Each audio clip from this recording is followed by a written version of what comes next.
Ciao e benvenuto a Simple Italian Cooking. My name is Liz, and you know what? Do you ever wonder, like, gosh, you have so many herbs you can choose from when it comes time to plant your garden? Well, today I'm making it simple because we're going to focus on an Italian herb garden using 5 popular Italian herbs that you can use with so many recipes. So let's get started. This past weekend, I headed to Lowe's to grab a few Italian herbs for my raised garden bed. I picked up rosemary, basil, sage, oregano, and 2 types of parsley, curly and flat leaf. These are all herbs that I use frequently in my Italian recipes on this channel and on my blog, and just for personal cooking. Having them fresh on hand is so much more convenient, and let's face it, straight from the garden is just so much more flavorful than what we're offered at the local grocery store. So each plant cost me around $5.58 or so, which felt honestly a little pricey, especially since they weren't on sale. So if you're looking to save a little bit, you definitely want to either grow from seed or buy smaller starter packs, or just make sure you get them when they're on sale. But I was getting a little late started, so I chose to pay the higher price to get a better jump start. By the way, if you're looking for ideas on how to use these herbs, I have a free printable recipe book featuring some of my favorite Italian dishes that are perfect for spring and summer. It's my little gift to help you bring some fresh Italian flavor to your kitchen all season long. I'll tell you where to grab it in just a little bit. So this is my raised garden planter on my back deck.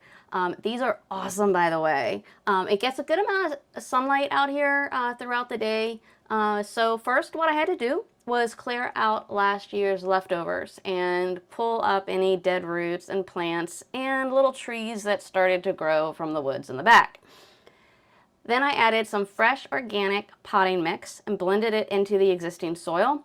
So this helps gives the new herbs a nutrient boost without wasting what's already there. I'm definitely not going to be unloading all of the soil here just to add new stuff in. So a little tip there, if you get these type of potted planters, don't feel like you have to replace all the soil at the same time. Just constantly add new nutrients throughout the season and in the beginning.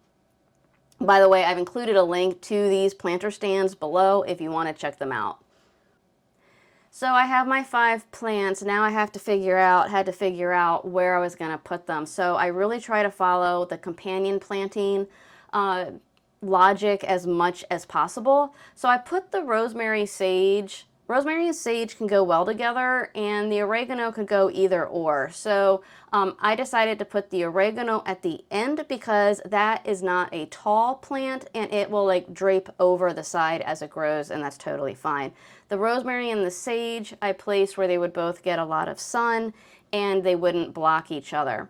However, with the basil, you want to really kind of you don't want to put the basil with the rosemary or the sage. That goes better with the parsley and or the oregano.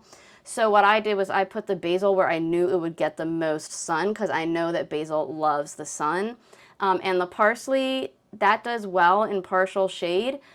So I actually put the parsley further closer to the house, so the shadow that hits it from the house, it'll be totally fine there. I also really spaced these plants out. Every year, I tend to overcrowd them. So this year I was very intentional and I gave a lot of space. I know that this basil plant is going to grow a lot. So what I did was I dug a hole for each plant and filled the hole in with water first. This helps to reduce transplant shock, especially on a warm day. Today is actually pretty cool. Sunny, but cool. Then I gently pulled the herbs from their containers and loosened up the roots a bit. You don't want them to stay in that tight shape from the pot. Breaking up the root ball encourages them to spread out and grow. This is what you want. So don't feel like you're hurting them. Be gentle, but you do need to break up those roots. Once they were in, I backfilled with the potting mix and pressed gently around the soil to remove any air pockets that might be there. And then I just watered gently at the end to help them settle in. When you are picking the leaves and harvesting throughout the season, just try not to cut too much at once because you don't want to shock the plant. So I actually have, for basil, I have a whole video on harvesting basil, especially at the end of the year, and how to collect the seeds. So make sure to check that link out, and it will also be in the description below. So you might be wondering, why am I using these particular ones? Well, each of these plants that I have planted are actually in many of my Italian recipes that are on this channel and on my website.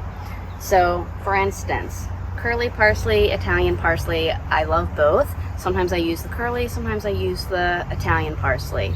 The Italian parsley I use in many recipes, and you can also use it in a lot when I do my breadcrumb mixture. Basil, I use all the time in so many recipes. Sometimes I'll just do pasta with some quick fresh tomatoes and throw in some basil and olive oil, put it with some cheese, and you've got yourself a great dish. Rosemary, you've got to try my zucchini and rosemary recipe where I bake the zucchini and it's topped with rosemary. It's got onions in it. It's breadcrumbs, absolutely delicious, baked in the oven. Sage, you've got to try my ravioli and sage recipe. That is absolutely delicious. It uses a nice buttercream sauce. Absolutely fantastic, one of my favorites. And then we have oregano. Now, if you're looking for a spicy kick, you might want to go with Greek oregano. Decided to do the Italian, which is a mild one. So that's why I'm growing this one in, because I still have some Greek oregano from last year. But oregano is great when just topping some pizza. When you're making a pizza sauce, you've got to check out my pizza sauce recipe. You're going to save yourself so much money making it yourself, trust me, and it tastes really, really good. So let me know, what are your favorite Italian herbs to grow? What should I have included in my garden? Or maybe I'll include it next year. Drop your comments below. I love to hear from all of you. Thanks so much for watching. Grazie e ciao.